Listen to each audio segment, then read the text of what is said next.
Hello મિત્રો, good morning. ચલો, છેલ્લા તમને યાદ હોય તો આપણે ટોર્કની વાત કરી હતી. આપણે શું જોયું હતું છેલ્લા? જરા યાદ કરો. ના જોયું તો લેક્ચર જોઈ નાખો. શું હતું કે જ્યારે કોઈ ચુંબકીય ક્ષેત્રમાં વિદ્યુત ભારિત વસ્તુ અથવા વિદ્યુત ભારિત ગૂંચળું, બરાબર, વિદ્યુત ભારિત ગૂંચળું મેળવવામાં આવે છે ત્યારે તે ચાક ગતિ કરે છે. કોના કારણે? ટોર્કના કારણે. મતલબ ટોર્ક ઉત્પન્ન થાય છે. ઉત્પન્ન થાય છે, ટોર્ક ઉત્પન્ન થાય છે.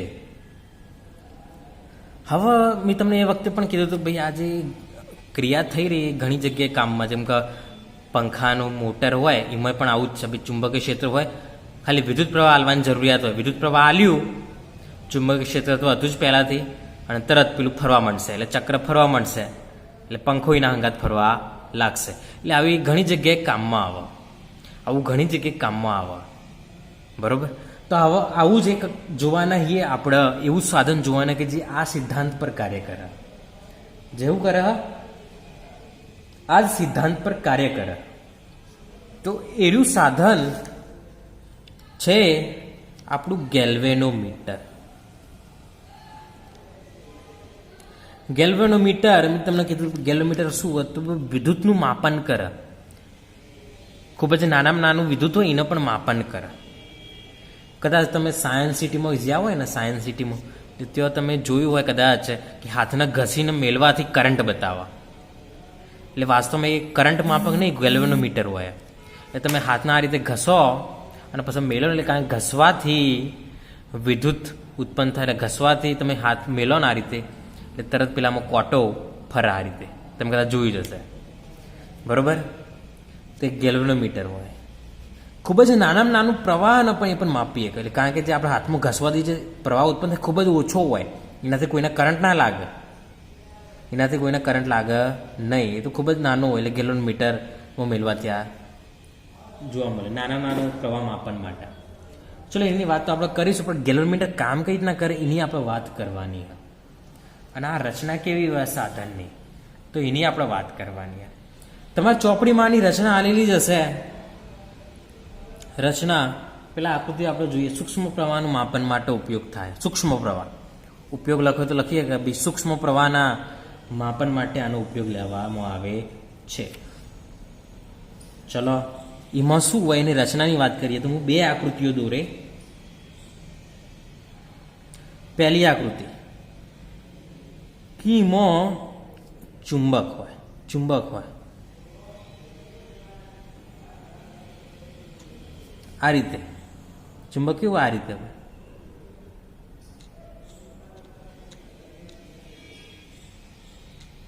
આ રીતે અર્ધવર્તુળાકાર ટાઈપ ચુંબક હોય. એક બાજુ એન, એક બાજુ એસ. બરાબર. આ શું? બંને ચુંબક ચુંબક હોય ને વચ્ચે કોઇલ હોય. વચ્ચે એવું હોય એક ગૂંચળું. કોઇલ એટલે ગૂંચળું. બરાબર, ગૂંચળું હોય. અને એક જાળીમાં હોય. જાળી હંગાત ચોટેલું હોય. જ્યારે પ્રયોગ આપણે કરીશું, જ્યારે પ્રેક્ટિકલ આપણે કરીશું ને, પ્રેક્ટિકલ જ્યારે આપણે આવશે તે વખતે હું તમને ગેલ્વેનોમીટરની અંદરની રચના બતાવી. તો એને એક જાળી હોય. જાળીમાં એક ગોળાકાર કોઇલ આ રીતે હોય, જડિત હોય. બરાબર. ગોળાકાર કોઇલ જડિત હોય આ રીતે. બરાબર. આ રીતે ગોળાકાર કોઇલ જડિત. હવે એના હંગાત એક કોટો જોઈન્ટ હોય. કોટો જે ફરે, આ ફરે એટલે કોટો પે ફરે. જડિત હોય, બધું જડિત હોય. ચલો, આ ખબર પડી ગઈ તમને. અને આટલા આપણું સ્કેલ માપ હોય. આટલા આપણું સ્કેલ માપ આ રીતે.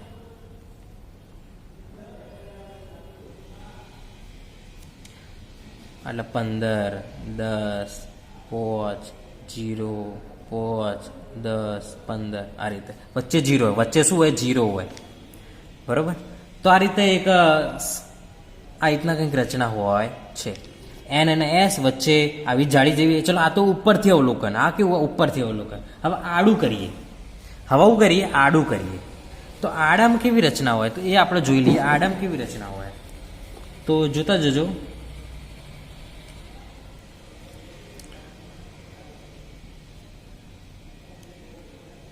આકૃતિ ફક્ત જાણકારી માટે, આકૃતિ દોરવાની તમારે કોઈ જરૂર નહીં, પણ આ તો ખાલી તમને સમજાવવા માટે હું દોરું છું.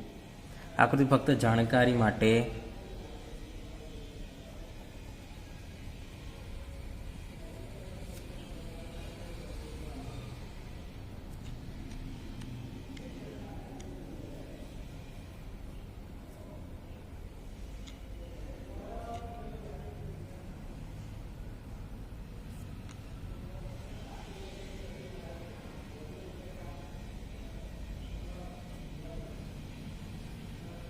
આકૃતિ ફક્ત જાણકારી માટે, બરાબર. થોડી આડી અવડી હેડ તો બરાબર.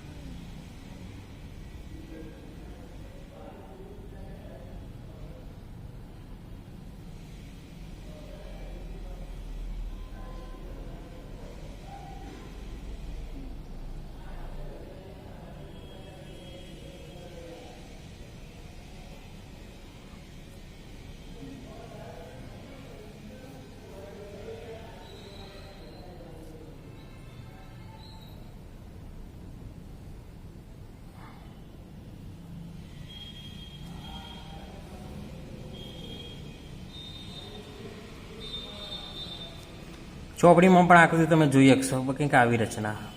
આ આડું, આ સીધું દેખાય ને આડું. હવે દેખો, આ જે જાડી આડી જાડી ઉપર આ કોઈલ લેતા કોઈલ એના અંગાત તાર જોઈન્ટ હોય, બરોબર. અને બીજું આ જે જાડીને બધું હના હંગાત જોઈન્ટ હોય, નળાકાર હંગાત, નળાકાર એ લોખંડ હંગાત. ચલો, આ એન ને એસ આપણું.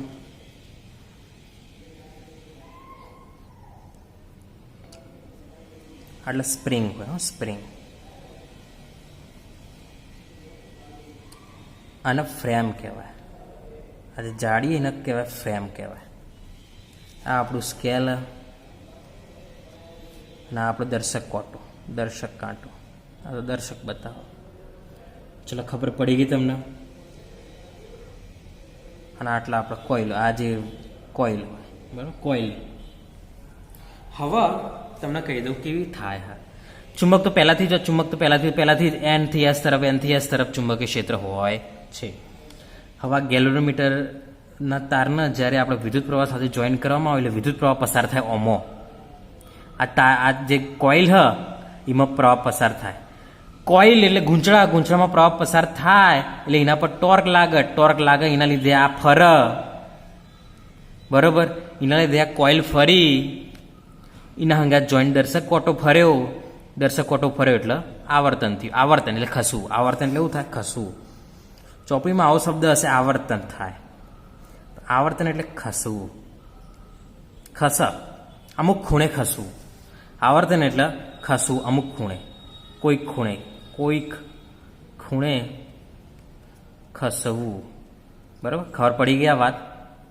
હવે જો ફરીથી કોટો આવ્યો, દેખાય તમને વ્યવસ્થિત. એનથી એસ ચુંબકીય ક્ષેત્ર તો હજ, પણ આ ફરતું નહીં એ સમય. કેમ? કારણ કે પ્રવાહ પસાર થતો નહીં. આપણે એવું કીધું ભાઈ પ્રવાહ પસાર થાય ત્યાં ટોર્ક લાગે, એમને નહીં લાગતું.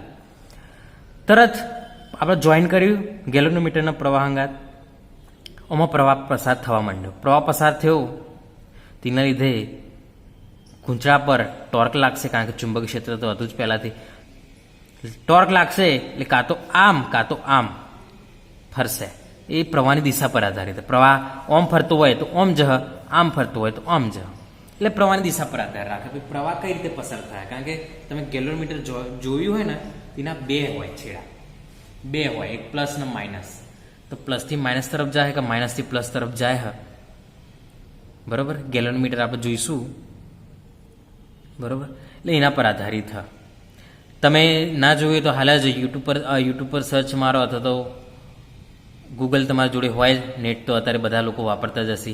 ગૂગલ પર ખાલી સર્ચ મારો કે ભાઈ ગેલ્વેનોમીટર તો તમે જોઈ શકશો. એના બે છેડા હોય, એના હોય બે અંદરની રચના પણ એના બે છેડા હોય, બરાબર. એક પ્લસ હોય ને એક માઇનસ. તો પ્લસથી માઇનસ તરફ પ્રવાહ જાય કે માઇનસથી પ્લસ તરફ પ્રવાહ જાય એ પ્રમાણે દર્શક કોટો ખસે. જો પ્રવાહ ના પસાર થતો હોય તો વચ્ચે જ હોય ખસે એટલે કાં તો ઓમ જાય કાં તો ઓમ જાય. પ્રવાહની દિશા પર આધારિત છે. પ્રવાહની દિશા પર આધારિત છે ટોર્ક એ પ્રવાહની દિશા પર આધારિત. ખબર પડી ગઈ આ વાત? ઓમ જાય કાં તો ઓમ જાય એટલે અમુક ખૂણે બદલાય છે. આ જીરો ખૂણે, આ આનું કહીશું આપણે જીરો ખૂણે. ઓમ જો તો અમુક ખૂણો બનાવશે, દેખાય? અમુક ખૂણો બનાવશે. આમ જો તો અમુક ખૂણો બનાવશે, આમ જો તો અમુક ખૂણો બનાવશે. આ ખૂણો, બરોબર. એને કોણીય આવર્તન કહેવાય છે. શું કહેવાય? કોણીય આવર્તન. ચલો ખબર પડી. બીજું, આ જે આપણા નળાકાર લીધો, નરમ લોખંડનો નળાકાર લેવાનું પાછળનું કારણ છે નરમ લોખંડનો નળાકાર.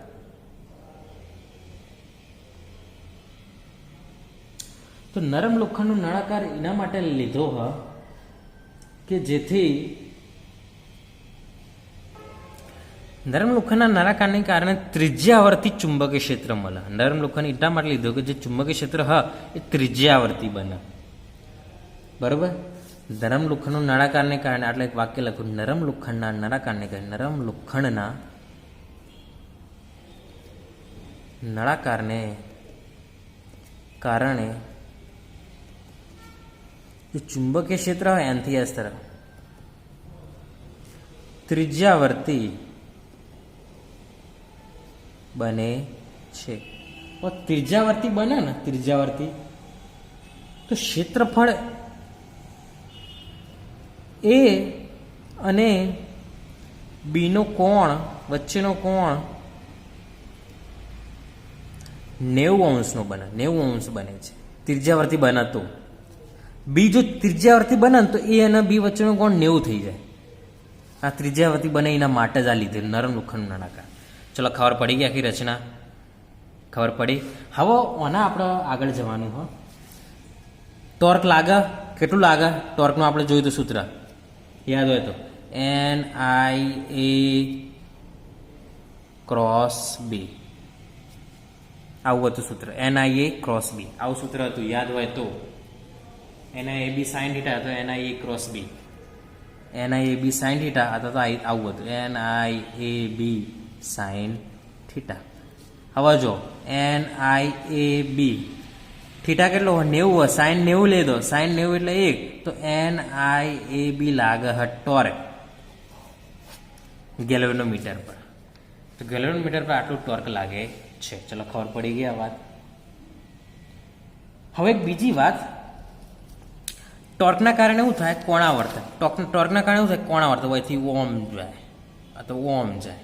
ટોર્કના કારણે કોણાવર્તન થાય છે. હવે બીજી વાત, હવે પાછો પ્રવાહ બંધ કરી નાખે તો થાય, પાછો જેવો હતો એવો થઈ જાય, પાછો જીરો પર આવી જાય. પાછો પ્રવાહ પસાર થયો કાં તો ઓમ જ કાં તો ઓમ જ. પ્રવાહની દિશા પર આધારિત. ધારો કે ઓમ જ પ્રવાહ બંધ કરી પાછો જીરો પર આવી જાય. હવે કેમ આવે? તો પાછો આવી જાય એના માટે સ્પ્રિંગ જોઈન્ટ હોય. એટલે સ્પ્રિંગ આમ લખ્યું હતું, સ્પ્રિંગ. પ્રવાહ પસાર કરે, ટોર્ક લાગી લે, ઓમ જશે ઓમ જશે ઓમ જશે ઓમ જશે ઓમ જશે ઓમ જશે ઓમ જશે. પ્રવાહ બંધ કરે પાછો ફટ દઈને આવી જાય. કઈ રીતે? સ્પ્રિંગના કારણે. ટોર્કની અસર પતી એટલે સ્પ્રિંગના કારણે જે ટોર્ક લાગતું હોય એને પાછું લાવી દે. એટલે હવે બે ટોર્ક લાગે. એવું લાગે બે ટોર્ક. એક તો ચુંબકીય ક્ષેત્રના કારણે લાગતું ટોર્ક જે આટલું હ, અને બીજું સ્પ્રિંગના કારણે. કારણ કે સ્પ્રિંગ પણ એને પાછું લાવવા ટોર્ક લગાડે, પાછું પોતાની મૂળ સ્થિતિમાં લાવવા ટોર્ક લગાડે. ખબર પડે કે નહીં પડતી? અને જો આ ટોર્ક ના લાગતું તો પાછું આવે ખરા? ના. જેમ કે પુનઃસ્થાપક બળ યાદ કરો, 11મું ધોરણ. પુનઃસ્થાપક બળ સ્પ્રિંગમાં પુનઃસ્થાપક બળ લાગતું હતું, આવી સ્પ્રિંગ હતી, યાદ કરો. આવું હતું સ્પ્રિંગ. તમે ખેંચીને બળ આપ્યું, અમે ખેંચા, પાછું છોડી દીધું, આપણું બળ દૂર થયું એટલે પાછું આવી જાય. પાછું આ પોતાની મૂળ સ્થિતિમાં આવી જાય. કઈ રીતના કારણે? સ્પ્રિંગમાં બળ ઉદ્ભવ, પુનઃસ્થાપક બળ. આપણું બળ લગાડ્યું તો અંદર પુનઃસ્થાપક બળ ઉત્પન્ન થાય. આપણે ખેંચ્યું તો અંદર પુનઃસ્થાપક બળ ઉત્પન્ન થાય છે. આપણું બળ દૂર થયું પણ પુનઃસ્થાપક બળના કારણે પાછું આવી જશે પોતાની મૂળ સ્થિતિમાં. ખબર પડી ગઈ? તો આ એવું જ છે. પ્રવાહ પસાર કર્યો, ચુંબકે ટોર્ક લાગ્યું, ટોર્કના કારણે આ કોણાવર્તન કર્યું, કોણાવર્તન કે અમુક ખૂણે ખસી ગયું, ઓમ કે ઓમ. પાછું પ્રવાહ બંધ કર્યું, પાછું 0 પર આવી ગયું. કોના કારણે? પુનઃસ્થાપક ટોર્કના કારણે. તો ગૂંચળાના કોણાવર્તનને લીધે તેની સ્પ્રિંગમાં પુનઃસ્થાપક ટોર્ક કહેવાય. પુનઃસ્થાપક ટોર્ક ઉદ્ભવે છે, જેનું મૂલ્ય કોના પર આધારિત? જેનું મૂલ્ય ગૂંચળાના કોણાવર્તન પર આધારિત છે. તમે યાદ કરો 11મું ધોરણ આપણે બળ શાના પર આધારિત? બળ એ જેટલું આપણે ખેંચીએ એના પર આધારિત. જેટલું ખેંચીએ એટલું બળ ઉત્પન્ન થાય, પુનઃસ્થાપક બળ. બરાબર? જેટલું વધારે ખેંચે એટલું વધારે પુનઃસ્થાપક બળ, થોડું ખેંચે થોડું પુનઃસ્થાપક બળ ઉત્પન્ન થાય. બરાબર? તો આ એવું જ છે ભાઈ, જે આ ટોર્ક ઉદ્ભવ, બરાબર, આ પુનઃસ્થાપક ટોર્ક. કેવું? પુનઃસ્થાપક ઉદ્ભવ એ કોના સમપ્રમાણમાં હોય? તો આજે કેટલું કોણાવર્તન થાય. કોણાવર્તન આપણે ફાય કહીશું. ફાય શું કહીશું? ફાય. કોણાવર્તન શું કહીશું? આ કોણાવર્તન આપણું ખૂણો. કોણાવર્તન એટલે ખૂણો કેટલો બદલે. બરાબર? તો ટોર્ક ચલો ચલે છે હટાઈએ તો એક અચળાંક આવી જાય કે ફાય. જ્યાં કે શું તો કે વળ અચળાંક. બળ નહીં, બળ નહીં, વળ અચળાંક. વળ આટલા વળાંક લે વળ અચળાંક. ઓમાં હતું એ બળ અચળાંક હતું. બળ અચળાંક યાદ કરો. ચલે છે હટાઈએ કે એક્સ આવે, બળ અચળાંક. વળ અચળાંક આવશે. ભૂલ ના થાય. ખૂણો બદલાય તો વળ અચળાંક આવશે, અંતર બદલાય તો બળ અચળાંક આવશે. વાત ખબર પડી ગઈ? ટોર્ક લાગે તો વળ અચળાંક આવશે, બળ લાગે તો બળ અચળાંક આવશે. ખબર પડી ગઈ? હવે બીજું, આ પુનઃસ્થાપક ટોર્ક અને આ ચુંબકીય ક્ષેત્રના લીધે લાગતું ટોર્ક કેવા હોય? સમાન હોય. કેવા હોય? સમાન હોય. બરાબર? કોઈ જગ્યાએ આવીને આ કોટો સ્થિર થઈ ગયો, ધારો કે પ્રવાહ પસાર કર્યો તો આ કોણાવર્તન થવા મળે આટલા અહીં સ્થિર થઈ ગયો. હવે આટલા અહીં આમ સ્થિર થઈ જાય એનો અર્થ એવો થયો કે ભાઈ આટલા બંને ટોર્ક સમાન થઈ ગયા. એટલે સ્થિર સ્થિતિમાં, બરાબર, ફાય જેટલું કોણાવર્તન કઈ સ્થિર થતું હોય તો સ્થિર સ્થિતિમાં આપણે શું લખીએ?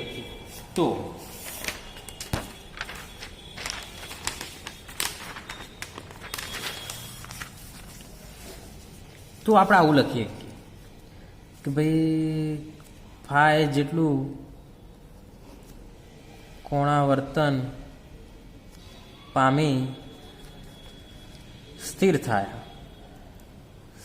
છે, એનો અર્થ એવો થયો કે ભાઈ ચુંબકીય ક્ષેત્રના લીધે લાગતું ટોર્ક અને પુનઃસ્થાપક ટોર્ક સમાન થયા. જો આ વધારે હોય તો ફરતું જ રહે, આ વધારે તો પાછું આવી જાય, પણ સ્થિર થાય એનો અર્થ એવો હતો કે બંને સમાન હોય. ચલો, ચુંબકીય ટોર્ક કેટલું? NIAB. અને પુનઃસ્થાપક ટોર્ક કેટલું? K phi. બરોબર? K phi. આપણો આમાં આઈ ન કરતા બને, પ્રવાહ આઈ તો K NAB અને આ ફાયના આપણે થોડું બહાર લીધું ખાના કારણે કે આ એક સંબંધ મેળવવા માટે. આઈ ચલે છે ફાય. કે વળ અચળાંક અચળ રહે, આટાની સંખ્યા અચળ, ક્ષેત્રફળ અચળ, ચુંબકીય ક્ષેત્ર અચળ રહે. હું બદલાય તો આઈ બદલાય, તો આઈ પર આધારિત ફાય. કહેવાનો અર્થ શું થયો? આઈ પર જો વધારે પ્રવાહ તો વધારે પેલું થશે, બરાબર, કોણાવર્તન. ઓછો પ્રવાહ તો ઓછું કોણાવર્તન, વધારે પ્રવાહ તો વધારે કોણાવર્તન. ખબર પડી ગઈ? આવું કહેવામાં આગળ આ સૂત્ર જે હત ત્રીજા નંબરનું નામ આપી દઈએ. શું કહેવામાં આગળ? વધારે પ્રવાહ તો વધારે કોણાવર્તન, 5 કોણાવર્તન, વધારે કોણાવર્તન, અને ઓછો પ્રવાહ તો ઓછું કોણાવર્તન. ખબર પડી આ વાત? આ વસ્તુથી આપણને આ વસ્તુ ખબર પડે. બીજું આ સૂત્ર યાદ રાખીશું, દાખલાઓમાં કોમમાં આવવાનું. બરોબર, વાત ખબર પડી ગઈ. હવે આ સૂત્રમાં જો હું ફાઈને નેચર લઈ દઉં, અથવા તો સોરી આઈને ફાઈની નેચર લઈ દઉં, તો આવું કંઈક કરીએ આપણે. 5/i તો શું થશે? 5/i તો NAB શું થશે? K NAB, કારણ કે આઈને ફાઈની નેચર લઈ ગયા અને આ બધું પેલ બાદ લઈ ગયા એટલે ઉલટાઈ જાય. NAB/K, NAB/K. તો આ 5/i શું હ? એને ગેલ્વેનો મીટરની પ્રવાહ સંવેદિતા કહે છે. 5/i જેને S વડે પણ દર્શાવવામાં આવે, ઘણી વખતે S વડે પણ દર્શાવવામાં આવે. ખબર પડી ગઈ? પ્રવાહ સંવેદિતા કહે છે. વ્યાખ્યા લખીએ તો લખીએ કે ભાઈ એકમ પ્રવાહ દીઠ મળતા કોણાવર્તનને ગેલોનમીટરની પ્રવાહ સંવેદિતા કહે છે. વ્યાખ્યા લખીએ તો લખીએ કાંઈ વ્યાખ્યા સૂત્ર પરથી એકમ પ્રવાહથી, પ્રવાહનો હું એક લઈ લઉં, એકમ પ્રવાહ દીઠ